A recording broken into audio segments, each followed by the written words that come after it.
let's get into post-June 1 and the significance of the date. So for the NFL, June 1st is one of the more significant dates besides the start of the league year. If you trade a player after June 1, what you can do is you can spread the money that that player is owed in that year that you are trading over multiple years. So for teams, this means that they can take the base salary that a player would normally have and push it onto next year's salary cap and only pay that player their prorated bonus, so that counts against their cap.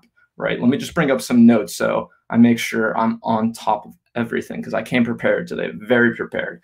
So let's talk about Julio Jones. He's a great example. You've heard a lot of people talk about him, and he will be who I'm talking about a lot today, because I think that's who most people are interested in right now, and he's probably going to be the best example of it this year. So Julio Jones, he has a $7.75 million prorated bonus and a $15.3 million base salary. Now, a pre-June 1 trade would have the dead cap money for the Falcons for this year be $23.25 million for Julio Jones. That means that that base salary and the prorated bonus will count on their salary cap for this current year.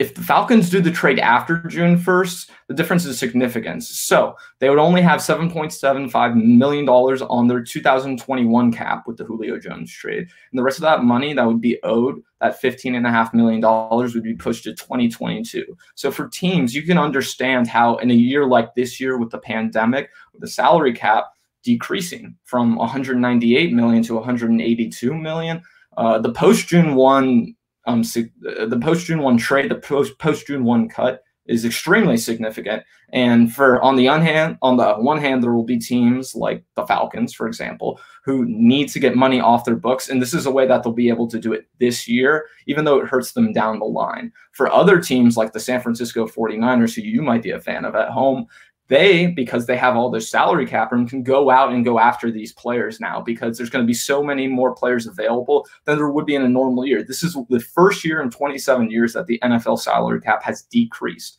So this is really, really important.